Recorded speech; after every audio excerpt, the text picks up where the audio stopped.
ایک خاتون جب بھی اپنے شوہر کی پسند کا کھانا لاتی تو شوہر کہتا اچھا ہے لیکن میری ماں اسے بہتر پکاتی ہے.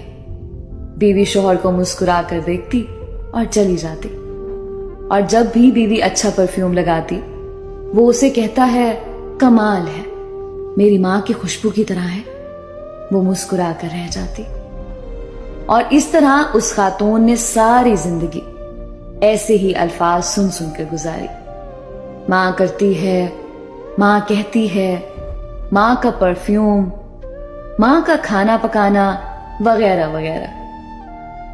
بیوی مسکرا کر رہ جاتی. شادی کے 27 سال بعد ان کی والدہ کا انتقال ہو گیا. والدہ کی تدفین کے بعد شوہر اکیلا بیٹھا تھا. اس کی بیوی اس کی آزمائش میں اسے تسلی دینے لگی.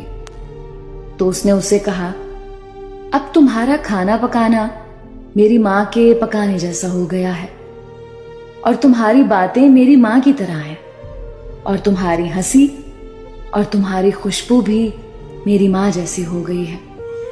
بیوی مسکرا کر بولی وہ کیسے؟ تو شوہر نے کہا میں نے تم سے 27 سال کی عمر میں شادی کی تھی اور ہماری شادی کو 27 سال ہو چکے ہیں. اب تم میری ماں جیسی سوچ رکھنے لگی ہو. بیوی کہنے لگی آپ ریاضی کے پروفیسر ہیں پھر بھی آپ کا حساب غلط ہے. شوہر نے کہا وہ کیسے؟ بیوی کہنے لگی میں جب تک زندہ ہوں آپ کی ماں کے برابر نہیں بن سکتی.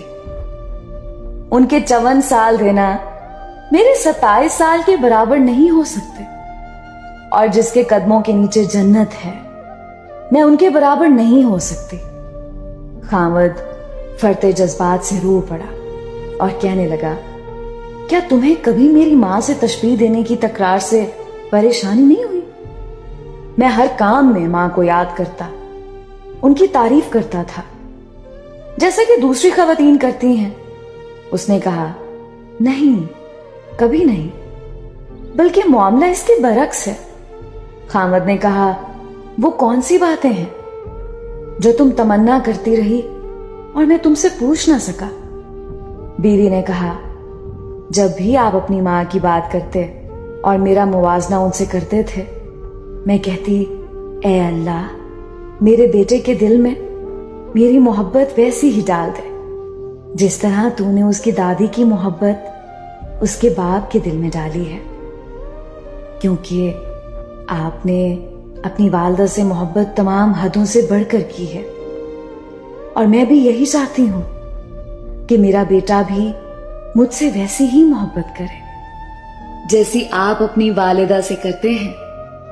اور میرے سرتاج مجھے آپ پر فخر ہوتا تھا کیونکہ آپ کا بیٹا آپ پر ہی جائے گا. اے اللہ ہمیں والدین کی رضا حاصل ہو. آمین.